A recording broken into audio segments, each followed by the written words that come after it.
I'm Cape Joel, and this is Comic Smack, your weekly, daily, all the time, anytime comic show where I give you your fix of everything you need to know from the world of comic books and superheroes. And on today's show, we are taking a closer look at Peter Parker, the Spectacular Spider-Man, issue number 300. Will the web-slinger finally overcome the Tinkerer scheme in this landmark issue? Well, let's hop on in together and find out. Alrighty then, so if you've been paying attention, in the previous issue, the Tinkerer had used a bunch of knowledge he acquired on the superhero community to depower all of their tech while simultaneously upgrading a bunch of the more D-list villains. Of course, as any true blue comic fan can tell you, the costumes and the gimmicks aren't what make them super. Hawkeye can still fire a mean arrow even if they aren't trick arrows. Black Panther is an excellent hand-to-hand combatant even without his suit. And Johnny Storm the Human Torch is just a giant flamer, and who doesn't love those? Now Spider-Man pulls away Riri Ironheart from the battle. Her suit getting turned off by an EMP means she's pretty much dragged down, but she still uses that big brain to help out our hero. It's with her help Peter finally riddles out, oh, I bet the Tinkerer and Mason are actually in cahoots with one another. He doesn't actually know that they're the same person, not yet anyway.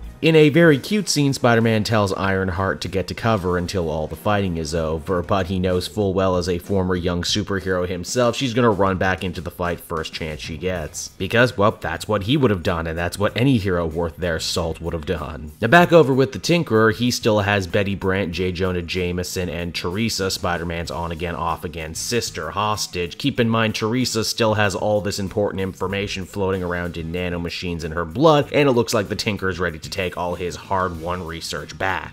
It's at that moment, too, that Agent Mints and the rest of the Grey Blade show up. They were the one who pressured the Tinkerer into giving them the file on all the superhero weaknesses in the first place, only they ended up losing it. Yeah, the Grey Blade are not great villains. The Tinkerer defends himself by rolling out another giant Spider Slayer robot, this one apparently better than the one that our heroes fought in the last issue, but is defeated much quicker for some reason. With that being done, the rest of the Avengers get their powers back. The Tinkerer is arrested, and in fact, so is Agent Mints for that matter, with no SHIELD organization to protect him, and Betty Brant recording all the evil, dark shit he said. It looks like the day is saved and Teresa's free. But hey, that can't be the end of the comic, right? This is a special 300th issue, and it's extra long and extra expensive. Well, hey, guess what they have in store? You see, at that moment, an alien spaceship shows up. This ship then starts sending down a bunch of murder bots, and hey, the Tinkerer knew all along. What's the deal with that? It seems that back many years ago, the Tinkerer had come face to face with a scout robot from a group of aliens called the Vidami. Basically a bunch of super advanced artificial intelligences who traveled the universe looking for other advanced AIs to free them from bondage. The Tinkerer interfaced with one of these robots, oh gross, and was able to actually keep them from invading Earth. Oh well, that's good, I guess. Only now his heart has grown cold and he doesn't care about the fate of mankind, which was why he created those Stark phones in the first place and sent them off to all those criminals. They weren't just super awesome OSs, they were actually incredibly advanced AIs that have now led the Vidami back to Earth. This situation is causing robots to freak out all over the world, including some Doombots owned by Victor Von Iron Doom, who has now taken an interest in these goings-on. Spider-Man, apropos of pretty much nothing, says he has a plan to fix all of this, but to do it he's going to need access to Dr. Doom's time machine, and we all know he has a time platform. Doom, who is usually never a fan of helping anyone, just sort of agrees to help Spider-Man out on this one in exchange for absolutely nothing. However, by the time they boot up the machine and manage to send Spider-Man and his small team back in time, a group of rogue robots end up invading the space and destroying where the time platform was housed, meaning wherever they go, they can't get back. So that was Peter Parker, the Spectacular Spider-Man number 300, everybody, and overall, wow, what a waste of such a big number. The most they did was actually have a little collection of all the different covers over the years in the back. The problem is obvious, and that is they took the end of this arc and the beginning of the next arc and just sort of smushed them together and tried to pretend that they were one story. This means that after all the build-up, they rushed through defeating the Tinkerer and dealing with Mints, only to have the latter half of this issue filled with exposition about aliens. None of it is particularly bad. In fact, I think Spider-Man traveling through time could be a pretty interesting little story story here for this sister book too amazing, but overall it was just set up so haphazardly. But hey, for being decent enough in spite of itself, I would end up giving this one a 6 out of 10. So that's spectacular, everyone. I hope you enjoyed it, and as always, be sure to take a closer look at some of the other books I have on offer. Then you can follow me on Twitter and Facebook at CapeJoel, so you always know what I got coming out next. Also, hey, if you're going to be in the Toronto area in the second week of March, be sure to check me out at EGLX. That's the Enthusiast Gaming Live Expo sponsored by Destructoid. And until we talk again, everyone, this has been CapeJoel. Thank you so much for watching and listening, and I'll see you all again later. Bye-bye.